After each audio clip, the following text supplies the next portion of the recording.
no capítulo 8,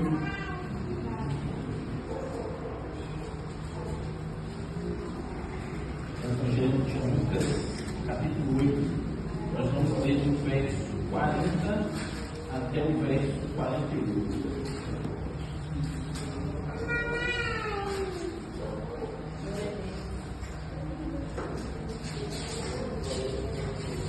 Lucas, capítulo 8, verso 40 até o verso 48. Ao regressar Jesus, a multidão o recebeu com alegria, porque todos o estavam esperando. Eis que veio um homem chamado Jairo, que era chefe da sinagoga, e prostrando-se aos pés de Jesus, lhe suplicou que chegasse até a sua casa, pois tinha uma filha única de uns 12 anos que estava à morte. Enquanto ele ia, as multidões o apertavam. Certa mulher que havia 12 anos vinha sofrendo de uma hemorragia e a quem ninguém tinha podido curar, e que gastara com os médicos todos os seus haveres, veio por trás dele e lhe tocou na orla da veste, e logo se lhe estancou a hemorragia. Mas Jesus disse: quem me tocou? Como todos negassem, Pedro com seus companheiros disse: Mestre, as multidões te apertam e te oprimem, e dizes: quem me tocou? Contudo, Jesus insistiu: alguém me tocou, porque senti que de mim saiu poder. Vendo a mulher que não podia ocultar-se, aproximou-se trêmula e, prostrando-se diante dele, declarou à vista de todo o povo a causa por que ele havia tocado e como imediatamente fora curado. Então lhe disse: filha, a tua fé te salvou, vai-te em paz. Meus irmãos, vamos orar mais uma vez. Santo Deus, nós te pedimos, Pai, que o teu Santo Espírito ilumine, Pai, a interpretação da tua palavra e essa pregação, Pai. Fale no meu coração e usa-me, Senhor, para falar o coração dos meus irmãos também nessa noite. Em nome de Jesus. Amém.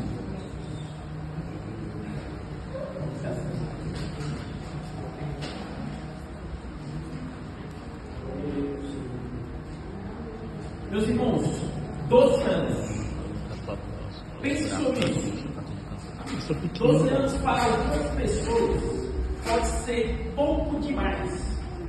É a idade de uma criança ainda. É a fase daqueles sorrisos fáceis, da curiosidade, de uma vida que está começando a florescer. 12 anos são aquelas risadas na sala, passos correndo pela casa, perguntas sem fim e sonhos sendo traçados no coração. Quando alguém morre com 12 anos de idade, a gente sente uma espécie de revolta no nosso coração. É cedo demais, parece injusto demais. É como se arrancássemos uma flor antes mesmo dela desabrochar. 12 anos para uma vida inteira não são nada. Mas para outros, 12 anos podem ser uma eternidade. 12 anos de uma dor que não larga do seu corpo, ou 12 anos de uma angústia que se apega na sua alma. 12 anos tentando encontrar uma saída, mas não existe uma saída. 12 anos perdendo seus recursos, seu tempo, sua amizade, sendo carregado por rótulos, estigmas e preconceitos. 12 anos que em cada manhã pode pesar como um chumbo, como uma tarde que se arrasta como uma corrente. Cada noite que dói como uma ferida aberta. 12 anos de um tempo que não passa. Ou melhor, que passa, mas se arrastando e arrastando junto a esperança com ele. 12 anos pode ser um período muito rápido, mas pode ser um período muito longo. Para um pai que perdeu uma filha com 12 anos, foi rápido demais. Mas para uma mulher que sangra há 12 anos, é tempo demais.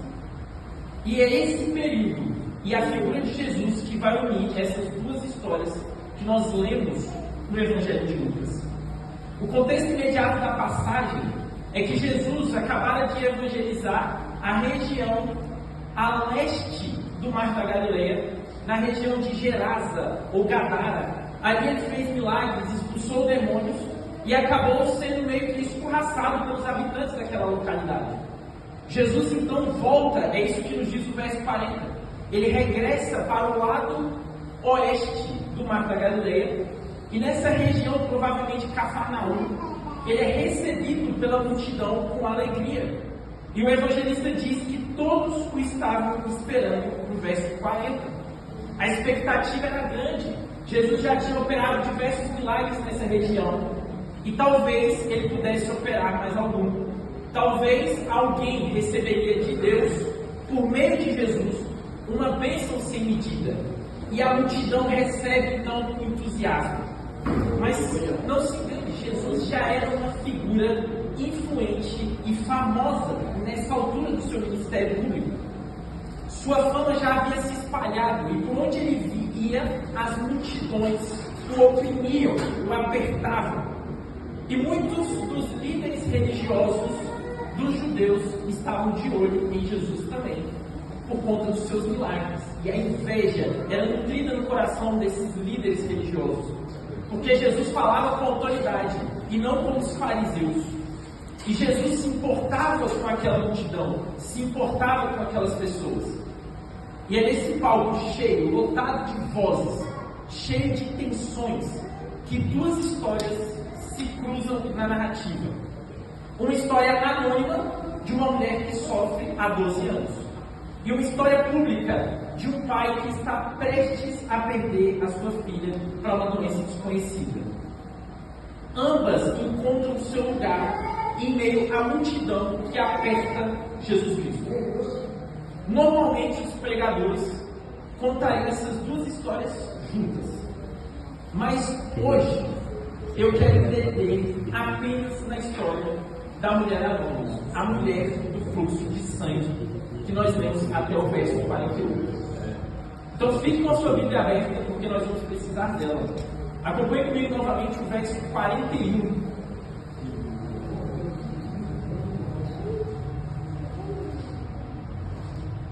Eis que veio um homem chamado Jairo, que era chefe da sinagoga, e prostrando-se aos pés de Jesus, lhe suplicou que chegasse até a sua casa, pois tinha uma filha única de uns 12 anos que estava para morrer.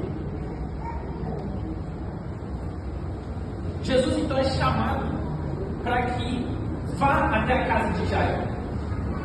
Mas Jesus está no caminho até lá, e as multidões começam a apertá-lo ainda mais. E no meio dessa multidão, nós somos apresentados a história dessa mulher. Verso 43. Certa mulher que havia 12 anos vinha sofrendo de uma hemorragia, e a quem ninguém tinha podido curar. Meus irmãos, essa mulher sangrava, provavelmente, um sangramento uterino há 12 anos. E se você conhece a lei mosaica, a lei do Antigo Testamento, o livro de Levítico nos diz que uma mulher, durante o seu período menstrual, ela se tornava impura ritualmente por 7 dias, até que o seu fluxo menstrual normal passasse. No entanto, uma mulher que tivesse um fluxo constante de sangue seria considerada impura ritualmente durante todo o período de sangramento. O livro de Levítico deixa claro: quando uma mulher tiver fluxo de sangue contínuo, qualquer que tocar nela será considerado impuro até a tarde, e tudo sobre que ela se deitar será impuro. Levítico 15, 25 a 27. Não só ela se tornava impura e impossibilitada de praticar o culto no templo, como também qualquer pessoa que tocasse nela também se tornaria impuro, pelo menos até o pôr do sol no mesmo dia. Você já se perguntou o porquê dessa lei? Por que Deus instituiu que uma mulher com sangramento seria considerada impura ritualmente no Antigo Testamento? Nós temos que ter cuidado para não interpretarmos isso com os olhos de hoje. Não se trata de machismo, não se trata de moralismo e, principalmente, não se trata de pecado. Não existe nada de intrinsecamente errado com as mulheres por menstruarem, que as tornem impuras simplesmente por causa disso. Na verdade, toda essa história no livro de Levítico revela muito mais sobre o caráter do próprio Deus do que sobre as mulheres. Quando o homem pecou em Adão, nós nos afastamos da fonte da vida, de Deus. E a morte, então, entrou no mundo. Mas Deus, em sua sabedoria, criou um templo, um espaço sagrado, onde a restauração do relacionamento com Ele aconteceria. Toda a ideia do tabernáculo, toda a ideia do culto, toda a ideia do sacrifício no Antigo Testamento visava um objetivo: a restauração da comunhão com Deus. E nada que representasse a morte poderia entrar no espaço sagrado divino. Por isso, um sacerdote não poderia tocar em um cadáver. Não porque tocar os mortos fosse algo pecaminoso em si mesmo, mas porque a morte não pode se aproximar de Deus. E nada que havia se conectado com a morte podia se aproximar do templo de Deus. Agora pense na menstruação. Biologicamente ela indica que naquele ciclo a vida não se concretizou. O corpo está dizendo que a vida não aconteceu. E por mais natural que isso seja, isso tornava a mulher impura, pelo menos por um tempo. Não era castigo, não era culpa, era um lembrete simbólico de que o mundo carregava as marcas do pecado e da morte. Impureza ritual não é sinônimo de impureza moral. Alguém impuro no Antigo Testamento não podia se aproximar do templo, mas não quer dizer que ele havia cometido algum pecado. Ela apenas apontava para o fato de ainda estarmos separados da plenitude da vida que vem de Deus. Agora imagine a mulher do nosso texto. Durante 12 anos, todos os dias, por mais de uma década, ela é considerada impura diante do culto, diante do templo, diante de Deus, diante da comunidade judaica. 12 anos sem participar do sacrifício em Jerusalém. 12 anos sem pisar com o pé na sinagoga para ouvir a leitura da lei de Deus. 12 anos sem ver o sacrifício sendo realizado no templo. 12 anos sem pisar onde a presença de Deus se manifestava. 12 anos de portas fechadas. 12 anos de sorrisos desviados e de convites negados. Para ela, isso não era apenas uma lei. Era uma sentença diária de exclusão. Uma marca invisível que afastava ela de tudo e de todos. Na cultura judaica, ser impura era ser invisível, era como ser um leproso. Era existir à margem da vida. Ela não podia tocar ninguém, porque essa pessoa também se tornaria impura. Qualquer contato humano carregava consigo o risco de contaminação. Ela não sentia só vergonha, meus irmãos. Essa mulher sentia solidão. Cada dia era um lembrete cruel. O fluxo de sangue a separava do convívio com sua comunidade e também a separava do culto ao Deus verdadeiro. E essa rejeição não parava por aí. Se essa mulher tivesse marido quando se tornou doente, é muito provável que o marido pediu o divórcio. Ela não podia ter filhos. E ela tornava continuamente o marido também impuro cerimonialmente. Se ela não tinha marido quando ficou doente, certamente ela não conseguiu nenhum após a doença.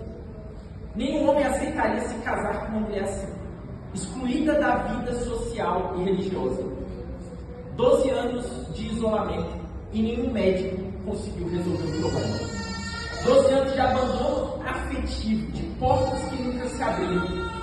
12 anos de consultas e de despesas intermináveis. Ela consumiu todo o seu dinheiro. Não sabemos se era muito ou se era pouco, mas certamente o texto nos diz que ela gastou até os últimos centavos tentando ser curada. Mas nada resolveu. Ela vivia um ciclo de frustração e decepção diária por 12 anos. Mas então, meus irmãos, nós chegamos no verso 44. Leia comigo. Veio por trás dele e lhe tocou na orla da veste. E logo se lhe estancou a hemorragia. Meus irmãos, para entendermos a ousadia dessa mulher, nós precisamos sentir o peso cultural do seu gesto. Na sociedade judaica do primeiro século, pureza ritual não era um detalhe secundário. As pessoas realmente se importavam com o culto ao Deus verdadeiro. Era um marcador de identidade, um símbolo de pertencimento à aliança com Deus. Estar puro significava estar apto a participar do culto no templo. Agora pense o que essa mulher fez ao tocar em um mestre, em um homem famoso, reconhecido pelas pessoas como profeta e por outras pessoas como o próprio Messias. O livro de Levítico deixa claro que qualquer pessoa em que ela tocasse também ficaria impuro. Os objetos em que ela deitasse também ficariam impuros. Ou seja, ela tinha medo de tocar as pessoas. Ela não ousa tocar no próprio Jesus, na pele de Jesus, porque a hesitação no coração dela faz ela pensar que talvez fosse menos pior se ela tocasse simplesmente na aba da sua veste. Ela não buscava um milagre espetacular ou mágico, como muitos crentes fazem por aí, ungindo lenços e parafernálias como se isso pudesse transmitir o poder de Deus. Ela queria trocar o próprio Filho de Deus, mas a hesitação do coração dela fez com que ela tocasse na aba das suas vestes. No entanto, ela teve ousadia e coragem, porque ainda assim ela ousou tocar em alguém que era tido como alguém importante. Imagine, os fariseus, os mestres da lei, eram guardiões da pureza ritual. Esses homens não se contaminavam com as coisas. Eles se recusavam a encostar em gente pobre para não se macular na sua santidade. O simples fato dessa mulher se aproximar fisicamente de um mestre em Israel já seria incomum. Tocá-lo seria escandaloso. Aos olhos da multidão, aquela mulher não estava tendo um ato de fé. Ela estava cometendo uma transgressão. Mas é aí que o Evangelho brilha. Ele não recua diante do escândalo. Ela arrisca tudo, a reputação, o constrangimento, a rejeição pública, porque crê que em Jesus há mais vida do que nas leis que a condenavam à morte. O evangelista não escolhe as palavras aqui por acaso, meus irmãos. Os verbos usados para descrever a ação desta mulher não é um verbo que descreve um encontrinho, um esbarrão, um encontro, um toque sem querer na pessoa de Jesus. Não. Ela agarrou nas suas vestes. Foi intencional, deliberado, desesperado e ousado. E aqui está a força da fé dessa mulher. A fé dela não é passiva, é ousada. Ela não espera as condições ideais, mas ela atravessa as barreiras culturais e as barreiras religiosas para agarrar-se na orla da veste de Jesus Cristo. Essa mulher sabia que aos olhos da multidão, ela estava quebrando as regras, que ela podia ser repreendida, que ela podia ser rejeitada, ou às vezes, diante de alguns judeus radicais, até mesmo ser apedrejada. Mas a sua fé não se deixou paralisar pelo medo e pela vergonha. O verbo usado pelo evangelista ressalta que ela não se contenta a olhar Jesus à distância, mas que ela resolve se agarrar nas vestes dele, custe o que custar. É o grito silencioso de quem já não tem mais nada a perder. Se apenas eu me agarrar a ele, serei salvo. Era isso que ela estava pensando. E o evangelista diz: e logo se lhe estancou a hemorragia. Meus irmãos, preste atenção agora, porque essa é a parte mais importante desse sermão. Entenda o seguinte: Deus criou Adão à sua imagem e semelhança e o colocou no jardim, não apenas como um ser vivente, mas como um guardião do espaço sagrado. O Éden era muito mais do que um espaço idílico. O Éden era o primeiro santuário, onde Deus e os homens se encontravam, onde Deus falava com o homem face a face. Mas a tragédia interrompeu essa missão de Deus. Adão, em vez de proclamar a glória de Deus e expandir o espaço sagrado a toda a criação, deu ouvidos ao diabo, cedeu à tentação E aquele que deveria guardar o espaço sagrado de Deus permitiu que a morte e a corrupção invadissem o mundo. O homem então foi expulso, a comunhão com Deus foi rompida, o espaço do templo foi fechado, os querubins foram colocados ali e a glória de Deus se foi embora da terra.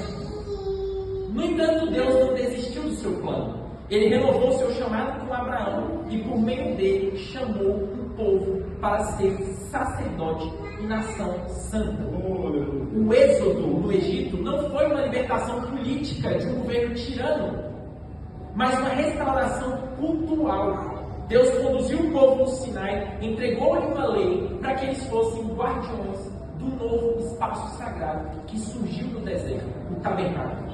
Um novo Éden em miniatura, um microcosmo onde Deus se encontraria novamente com o homem. Assim como a nuvem de Deus encheu o tabernáculo e encheu também depois o templo de Salomão, Israel tinha a prova visível de que Deus estava presente com eles. O tabernáculo e o templo não eram construções, eles representavam a restauração do mundo caído em pecado, a nova capacidade de Deus comunicar-se com os homens, um sinal de que Deus ainda não havia abandonado completamente a sua criação. Mas da mesma forma que Adão, Israel também falhou. O templo foi contaminado, a idolatria tomou o espaço da glória de Deus. O povo de Deus foi exilado na Babilônia e o templo foi completamente destruído. Os profetas anunciaram a sua reconstrução e o templo foi restaurado, mas algo ainda estava estranho. Mesmo depois do segundo templo, parecia que não estava tudo certo. A presença de Deus ainda não havia retornado. A glória do segundo templo não era maior do que o primeiro, porque os profetas não estavam falando de um templo de pedras, meus irmãos, mas eles estavam falando de um templo muito maior, um lugar onde as nações finalmente veriam a salvação de Deus. E é nesse ponto que Jesus Cristo entra em cena. Na dispensação da plenitude dos tempos, o Verbo se fez carne e tabernaculou entre nós. Aquilo que antes estava confinado a uma sala no templo, o Santo dos Santos, agora estava presente em uma pessoa. Ele, Jesus Cristo, é o homem-templo, o lugar definitivo onde o céu e a terra se encontram. Nele, o sacrifício não é repetido, mas é oferecido uma única vez para a remissão dos pecados. A santidade de Jesus não depende de paredes e nem de cortinas. Ele é o Santo dos Santos em movimento. Ele é a presença de Deus andando por entre os homens. E é justamente isso que se revela no encontro com essa mulher que sofria de fluxo. Pela lei, a sua condição a tornava impura, como nós vimos. E se alguém tocasse nela, ela transmitiria sua impureza. Se ela tocasse no templo ou nos objetos sagrados, o templo de Deus se tornaria impuro e profano. Mas, meus irmãos, quando essa mulher toca Jesus, não é ele que fica impuro, é ela que fica pura. O que o templo de pedras apenas simbolizava, o homem-templo realiza em plenitude. A santidade de Jesus não é frágil, a santidade de Jesus não é vulnerável, a santidade de Jesus é ativa, poderosa e contagiante. Ele é o verdadeiro Santo dos Santos, e aqueles que o tocam pela fé são completamente transformados, restaurados e reconciliados com Deus. Meu irmão, na antiga aliança, Uzá tocou na arca da presença de Deus e caiu morto no mesmo instante, porque o Santíssimo não podia ser tocado por um mortal qualquer, segundo a lei. Mas veja que a mulher do fluxo de sangue fez. Ela tocou Jesus e foi salva. Ela não morreu, ela não foi rejeitada, mas pelo contrário, ela foi completamente santificada e purificada pela presença de Jesus. E eu te pergunto hoje, o que você está esperando? Ele é o homem-templo. Ele é o Santo dos Santos, feito de carne e osso. Ele é o lugar onde o céu e a terra se encontram. Ele é a presença de Deus entre os homens. Não há impureza grande demais para Ele. Não há pecado que Ele não possa limpar. Não há feridas que Ele não possa curar. Não há passado que Ele não possa apagar. Meus irmãos, eu não sei qual é a sua dor, ou o seu sofrimento, ou a angústia que você tem passado. Mas eu tenho certeza de uma coisa. Deus me trouxe aqui essa noite para te dizer: toque em Jesus Cristo. Toque com fé, toque com ousadia, toque se você estiver alegre, toque se você estiver no desespero, toque com esperança, toque se você não tiver esperança, toque e receba a santidade que flui do Filho de Deus. Toque e sinta a vergonha ser completamente arrancada. Toque e sinta a culpa do pecado se dissolver completamente. Toque e sinta o poder de Deus fluindo nas suas próprias veias. Sinta o consolo do coração pulsante do Deus feito homem.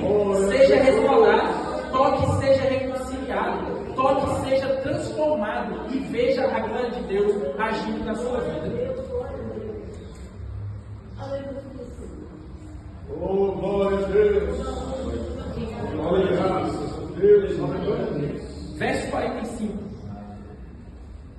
Jesus disse: quem me tocou? Meus irmãos, a pergunta de Jesus não é ignorância. A pergunta de Jesus é intenção retórica.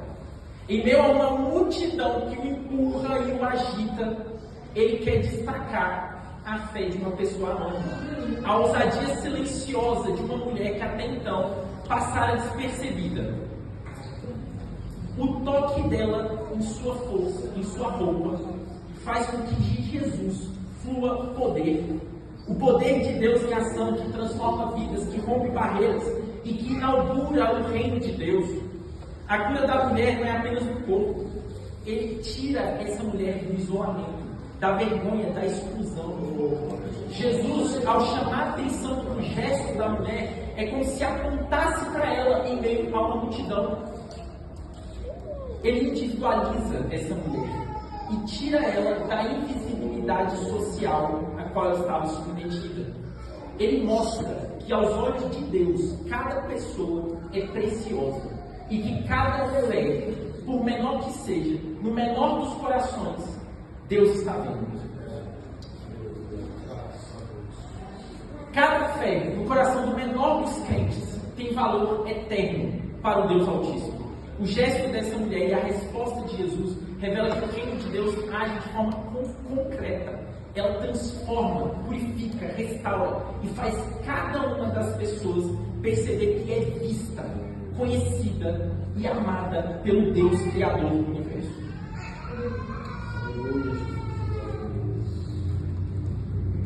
Contudo, Jesus insistiu. Verso 46. Alguém me tocou porque senti que de mim saiu poder. Vendo a mulher que não podia ocultar-se, aproximou-se tremendo e prostrando-se diante dele, declarou à vista de todo o povo a causa por que ele havia tocado e como imediatamente fora curada. Depois de tocar Jesus, então a mulher é chamada a sair da sombra, a sair do anonimato. Ela treme, ela teme, mas ela confessa diante de todos o que ela havia feito. Aquele gesto íntimo e silencioso agora se tornou um gesto público. A fé que antes estava escondida agora foi revelada à luz. É um momento intenso. Vulnerabilidade, coragem e esperança, tudo isso se mistura quando ela admite que pela fé tocou em Jesus Cristo. Essa confissão não é uma humilhação, pelo contrário, é a restauração completa da alma dessa mulher. Jesus não expõe ela para envergonhá-la, mas para reintegrá-la. Por 12 anos ela viveu à margem. Por 12 anos ela foi invisível, excluída do templo e da comunidade. Mas nesse dia, a fé dessa mulher fez com que ela tocasse o próprio Deus. E a resposta de Jesus no verso 48.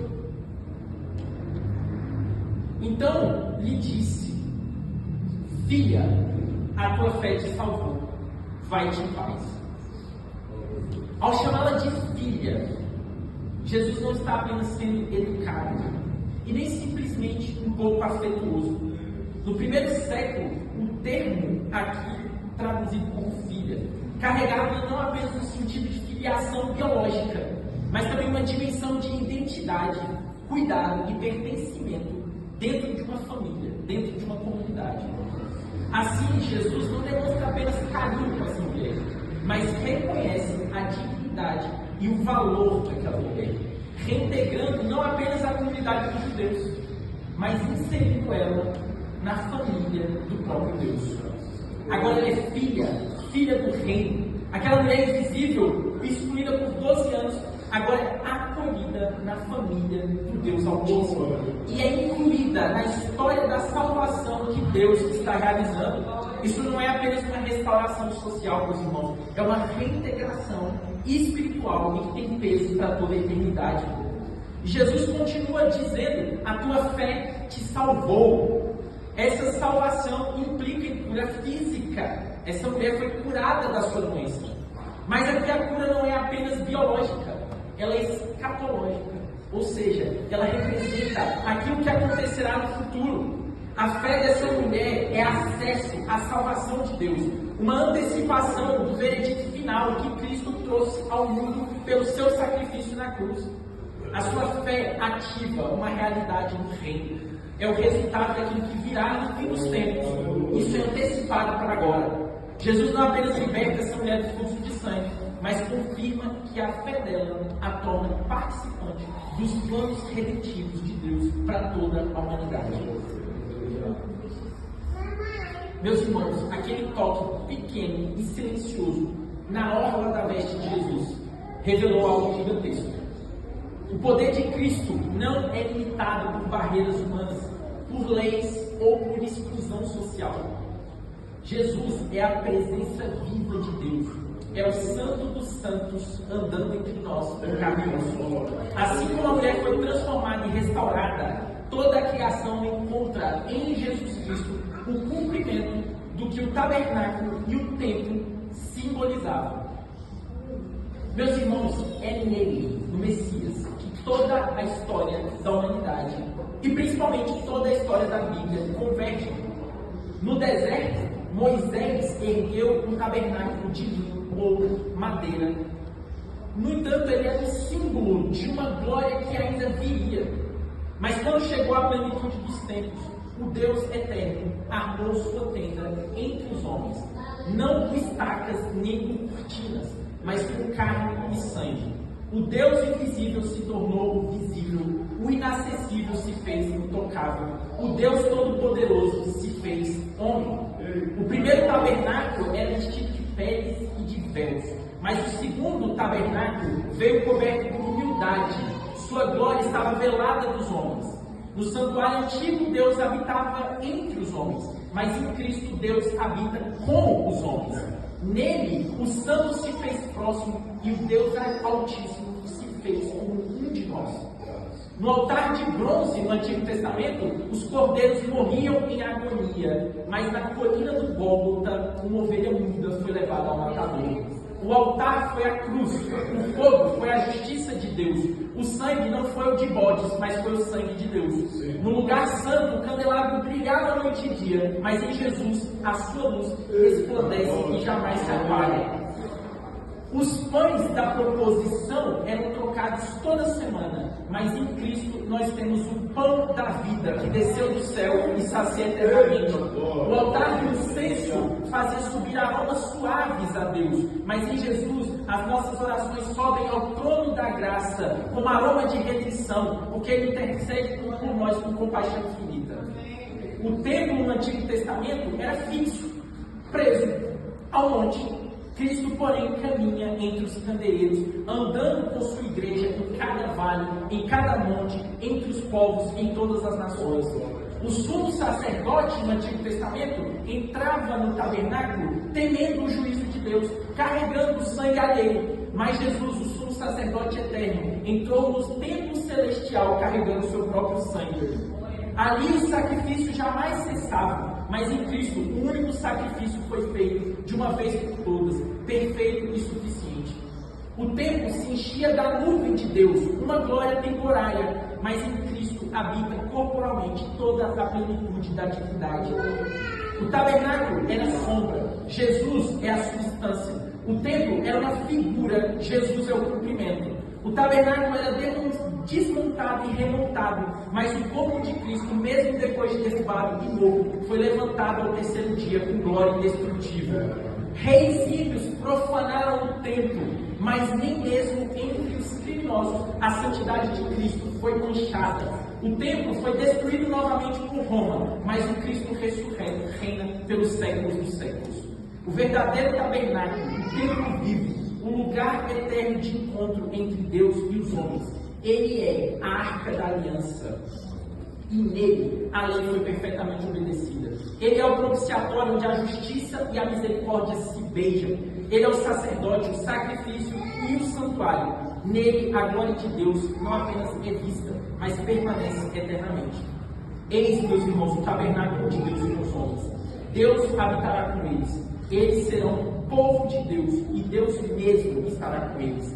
E ele lhes enxugará dos olhos toda lágrima, e a morte já não existirá, e já não haverá luto, nem pranto, nem dor, porque as primeiras coisas passaram. E aquele que está sentado no trono disse: eis que faço novo todas as coisas. Maranata. Amém. Senhor Deus, te agradecemos, Pai,